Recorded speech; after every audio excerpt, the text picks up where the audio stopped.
Some things that I will be saying will obviously pick up on Ashika's paper from earlier, so there'll be lots of overlaps between what has been said.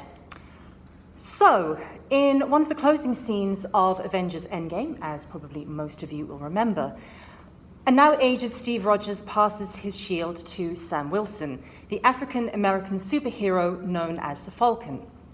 In the world of the MCU, Captain America's shield has never just been a shield. It is a symbol of heroism, of moral values, and of Americanness. It can be read as a symbol of what America is and what it could be. The series The Falcon and the Winter Soldier debuted in March 2021 and addresses the legacy of Steve Rogers' Captain America, asking questions around race, patriotism, and American identity through the intertwined story arcs of Sam Wilson and Bucky Barnes. Race is deliberately central to the series' narrative, and it is important not just on screen, but also behind the scenes. The showrunner and lead scriptwriter Malcolm Spellman said this in an interview for Vanity Fair in 2021, where he pointed to the importance and relevance of having people of colour heavily involved, not just on screen, but in the show's development and production. What he identifies here as the universality of a greater human struggle is also a key narrative strand in the show, as Sam Wilson and Bucky Barnes go up against a global terrorist group, the Flag Smashers, whose methods are increasingly violent as the show unfolds, but whose goal is greater global equality and quality of life, but more on that a little later. The centrality of race and race explicitly linked to notions of heroism are foregrounded early in episode 1, where we have on screen two African-American superheroes, Colonel James Rhodes, otherwise known as War Machine, and Sam Wilson at the Smithsonian, as Sam donates the shield given to him by Steve Rogers to the museum and is assured by a white senator that he is doing the right thing. What is also foregrounded is the concept of heroism, naturally, as these are superhero stories.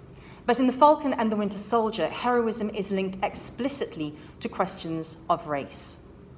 In her 2003 entry to American Masculinities, a historical encyclopedia, Holly Allen argues that American ideals of heroism have been historically inseparable from ideals of masculinity. The basis of American notions of both heroism and manliness has been a tension between virtuous devotion to our higher cause and the quest for personal achievement. Arguably, this tension is played out very specifically in the narrative arc of Steve Rogers, the original Captain America. And in some ways, the tension is resolved across the course of his films. His personal achievement, thanks to the super soldier serum, is put in service of a higher cause, first during the Second World War and later with the Avengers. Allen goes on to trace how social shifts in the 20th century especially have meant that ideas around what constitutes the heroic has evolved, so that notions of heroic masculinity have varied by race, ethnicity, and class, and have been subjected to multiple interpretations and specific historical conditions. But that inevitably, these different versions of heroism work to shape expectations of American manliness.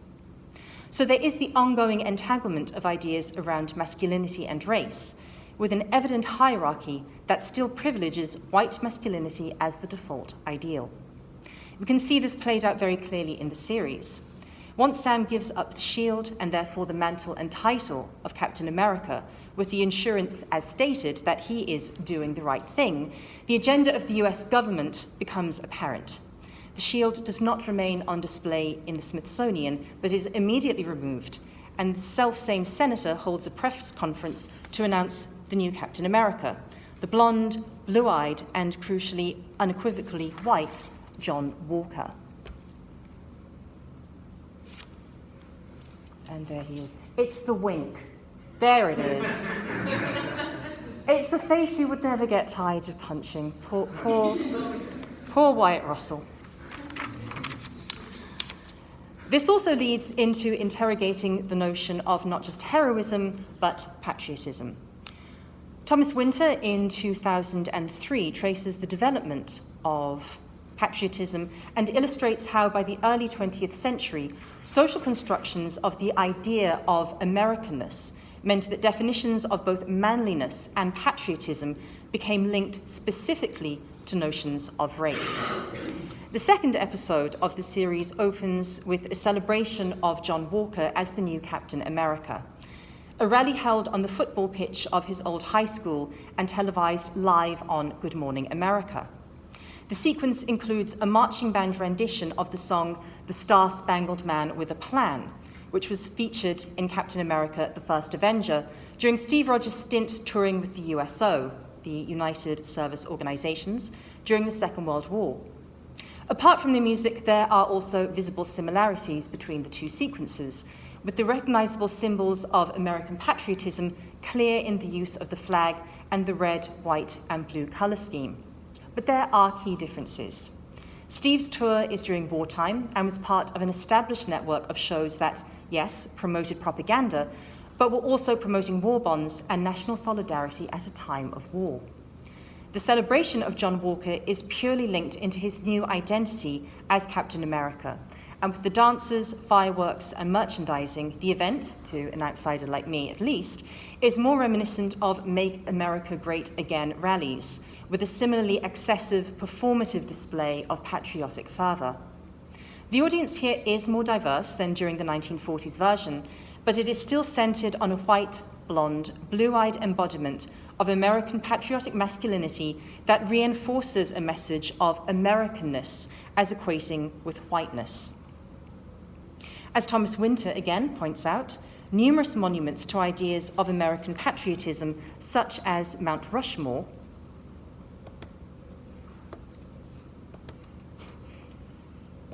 this computer does not like me. There we go. Presents a very specific visuals and ideology. As he states, the presidential monument at Mount Rushmore, South Dakota, dedicated in 1927 and completed in 1939, features the busts of Presidents George Washington, Thomas Jefferson, Theodore Roosevelt, and Abraham Lincoln, a grouping that, to some, associates patriotism and nation with white patriarchy. This is clearly addressed in the series and was also taken up by the audience. The in-series posters bearing the slogan, "Cap is back," there we go, were quickly reappropriated by fans of the show, along with the slogan that Ashika has already mentioned of "Not My Captain America," by this time is aimed at John Walker rather than Sam Wilson. And the rejection of Walker in the role of Captain America started mere seconds after episode 1 was made available. And fan reworkings of the Cap is Back poster quickly appeared online, this time bearing Sam's image and with the slogan, "Cap is black." The first episode of the series went out on 19th March 2021, just 11 days after the start of the trial of Derek Chauvin for the murder of George Floyd. Yet another death of a person of colour at the hands of a white police officer. The murder sparked international outrage and protest, largely grouped under the slogan Black Lives Matter. While the death of George Floyd is not addressed explicitly in the series, the experience of being black in contemporary America is integral to the storyline, from the treatment of Sam Wilson at the hands of the US government to the day-to-day economic difficulties. And this is explored through Sam's attempts to help his widowed sister, Sarah, to save her ailing business. And I have a clip of the pair trying to get a bank loan. Okay, so I know the sound is not great, but there's a comment that the bank manager makes about things are tightening up around everyone. And Sarah makes the comment, funny how they always seem to tighten around us. And she means not her, just herself, but specifically around the black community. And we only have to look at the current situation in Jackson, the state capital of Mississippi, where the majority of African American communities have been left without running, let alone drinkable water, since 2020. To see why the foregrounding of the black experience in popular and mainstream media is so vital. By making black lives and black experience visible, the series emphasizes how much of this experience has traditionally been marginalized and hidden. This is especially evident in the narrative around Isaiah Bradley. The post-World War II, the US government attempted to recreate the super soldier serum that had turned Steve Rogers into Captain America. The operation was covert, and the test subjects were all African American, expendable due to their race. The one success was Isaiah Bradley, a black super soldier in the 1950s. And the 1950s was a time of economic growth in the USA, and the post-war desire for unity and stability was embodied in the presidential administration of Dwight D. Eisenhower.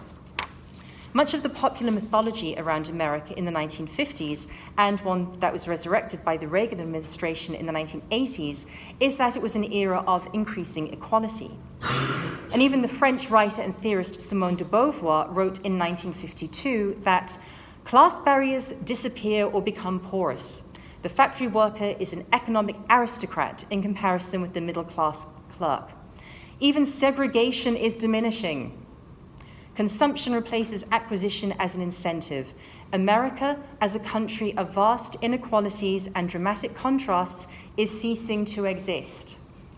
I'd really like to tell that to the contemporary residents of Jackson, Mississippi, and see what they think. So while it is true that the 1950s was a time of greater affluence and economic growth, this is largely only true for white middle-class Americans. There was very little redistribution of wealth, and 23% of Americans still lived in poverty, with African American poverty far higher and more widespread. It is a dichotomy of lived experience that is clear to this day, very much the idea of the two Americas that Martin Luther King spoke about, that Ashika references in her paper. And this is brought home through various characters and narrative strands in The Falcon and the Winter Soldier, and is explicit in the treatment of Isaiah Bradley. A black super soldier is not positioned in the same heroic and patriotic light as his white counterpart. Whereas Steve Rogers becomes Captain America, Isaiah Bradley is imprisoned for 30 years. Steve's narrative is of public acclaim and veneration. Isaiah's is of incarceration and erasure. The structural and institutional racism that permeates so much of American public life is laid clear and is further emphasized when the first meeting of Sam Wilson and Bucky Barnes with Isaiah Bradley is immediately followed by a regular feature of African American experience, racial profiling. So again, I apologize for the sound quality. The speakers are not that great. So the scene does conclude, in fact, with the arrest of Bucky Barnes, but the stop and search is initiated when the police, seeing two men arguing in the street, immediately assume that the black man is the threat. Racial, social, and economic injustices are foregrounded throughout the series' 6-episode run, and it is these issues that drive the actions of the Flag Smashers, an anti-nationalist group who adopt terrorist tactics to stop the enforced deportation of refugees created by the Blip, which is a terrible name for half the galaxy going missing, and to force authorities to improve the living conditions of refugees and migrants. While Sam Wilson is pitted against this group, his position and experiences as a black man in America make him more sympathetic to the aims of the Flag Smashers, but not their actions. Sam's feelings about the treatment of displaced, dispossessed, and expendable people are made clear as the series draws to an end. The next clip, again, apologies for the sound, is a section of Sam's speech to the leaders of the Global Repatriation Council, the body responsible for looking after the refugees. But the challenge to do better is certainly one that resonates. Running alongside Sam's negotiation of the discourses around race, heroism, and patriotism is the ongoing narrative of Bucky Barnes. Bucky is introduced in the first Captain America film as Steve's childhood friend, and then a war hero as one of the elite Howling Commandos. In the comics, the character had a highly successful run as Captain America, and at some point in almost all of Bucky's appearances, he does, albeit briefly, wield the shield. As we've already discussed yesterday, this does not make him Captain America, but it is a nod to that status that the character holds in the comics. In the series, Bucky's personal story is largely connected to his past as the one-time Winter Soldier. For the uninitiated, I'm sure that's none of you, but just in case, you never know, spoiler alert, he was a prisoner of war for over 70 years at the hands of fascist organization Hydra and brainwashed into becoming an assassin. Bucky's history is of forcible experimentation, incarceration, and torture, not unlike Isaiah Bradley, in fact. As the series starts, Bucky has been pardoned, and we follow his endeavors to recapture his sense of self and his place in the world. His path back to his own identity starts in the high-tech African kingdom of Wakanda. Wakanda forever, of course. Where he is given the name Nkukemplope, the White Wolf, potentially pointing towards the next iteration of his identity and one that is inherently linked to Wakanda. As he works more closely with Sam Wilson across the 6-episode arc, he becomes incorporated into Sam's home in Delacroix, Louisiana. He is notably the only white guest at the cookout at the close of the final episode. We have there the kids dangling. He really does look like one-armed Jesus in Wakanda. He really does. But I love like just 3 kids dangling off his vibranium arm. That's impressive. He is the only white dude at the cookout. This is where Sam is being celebrated by the local community in his role as the new Captain America. Bucky's experiences at the hands of Hydra and his rejection of the government-backed John Walker as the legitimate recipient of both the Shield and the Captain America title also function as rejections of the links of heroism and patriotism with whiteness, as outlined earlier. However, even with this, Bucky's own whiteness does afford him certain privileges that obscure Sam's experiences as a black man in America and his reasons for giving up the Shield at the outset. So Ashika's paper pointed out very much the idea of Steve Rogers continuing to loom over Sam Wilson as he endeavors to become Captain America in the comics. And it's quite striking that in this scene, Sam says to Bucky at one point, it doesn't matter what Steve thought.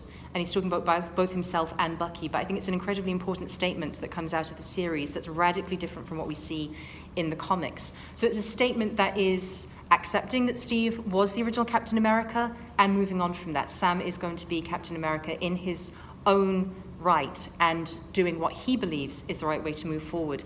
And it's also noticeable that the Captain America suit that he wears at the end actually comes from the Wakandans. It's not given to him by the US government. It actually comes again from a high-tech African kingdom that again links back into Bucky Barnes' story as the Nkukemplope.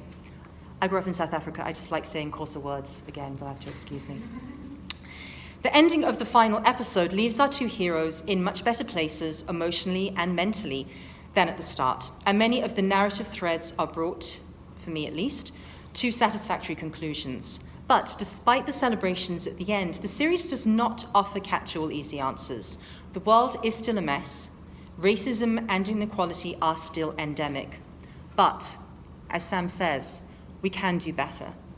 And the series makes a clear statement about race, heroism, and patriotism in the retitling of the series at the end of episode 6. Captain America and the Winter Soldier. Thank you.